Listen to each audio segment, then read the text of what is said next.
All right, the next exercise we're going to do is called ragdoll. And ragdoll is actually kind of a mixture of Pilates and yoga. I love ragdoll because you can use ragdoll when you have back pain. You can use it for stress relief. It's a great stretch of the spine.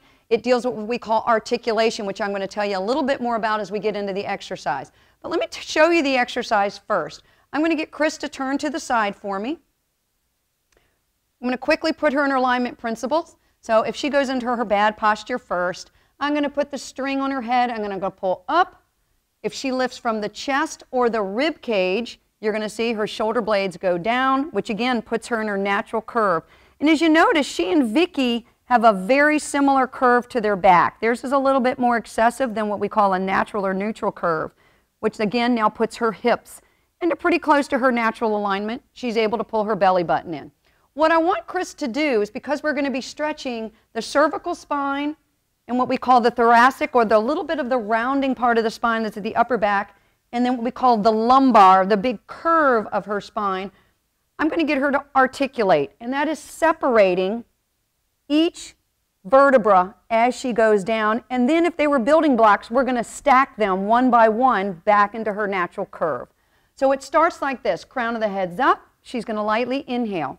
Then what she's going to do, she's going to draw her chin down as she begins to roll. Pretend like there's a string on her head. She wants to think crown of the head's going towards the floor. She dangles her arms and completely relaxes.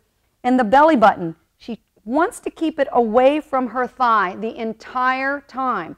So now you can see, and I can actually get her head to drop a little bit more.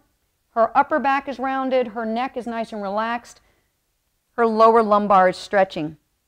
Now what I want to make sure she's doing is that she's pushing through her feet, she's keeping the navel in, and I'm going to get her to exhale as she rolls up, one vertebra at a time. So here's where the stacking of the vertebra comes into play, and they come back into their nice, strong position.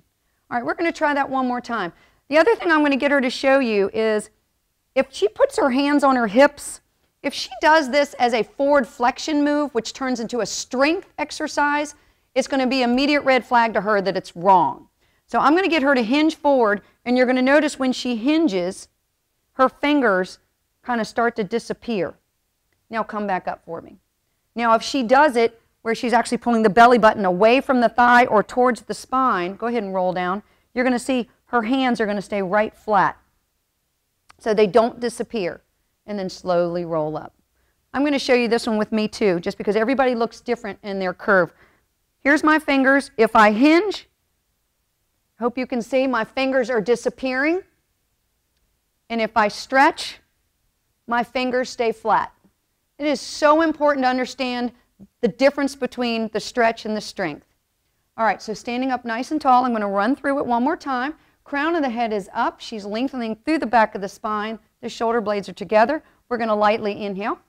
Go ahead and blow out and pull the belly button in for me. We're going to go back and start that right over again. Just kind of wait for my cue just a little bit. We're going to pull up, breathe in. Now just blow. All we're doing is engaging the core. Now lightly breathe in. Now from the chin, she's going to roll down one vertebra at a time. And here's where I really want Chris to start feeling the separation of her spine. And again, the arms are going to relax. That belly button, you can see my hand's still flat. Now push heavy into your heels, almost as if you're going to push the floor down away from you. Now roll up using your exhale. As she exhales, again, the lungs empty, which make the abdominal muscles move. It's a 4-breath pattern we're doing. We're going to do it together. I'm going to get Chris just to move up just a little bit. We're going to both lightly breathe in. Crown of the head is up. Let's lift up our shoulders.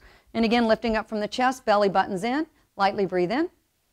That's breath 1. And then exhale, roll down as you pull the navel away from your thigh, pulling it up towards the spine. Let the crown of your head go down. Now lightly breathe in. This is breath 3. And then exhale as you pull the belly button in. Again, start to stack from the tailbone, now the middle back. Crown of the head comes up and that string pulls up. We're going to do that 2 more times. Lightly breathe in. And exhale, roll down one vertebra at a time. Again, pull the belly button away towards your spine so you can feel that lower lumbar or the lower back stretch. Let the crown of your head go down. Now lightly breathe in. This is breath 3. And then exhale as you pull the belly button in. Again, start to stack from the tailbone, now the middle back.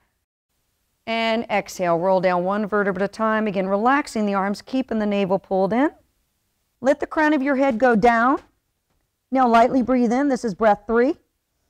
And then exhale as you push through your heels, pulling the navel in and stacking the vertebra from the tailbone, middle back, and crown of the head. Excellent. Chris and I, did that feel good? I know. Now you feel nice and refreshed. Thank you.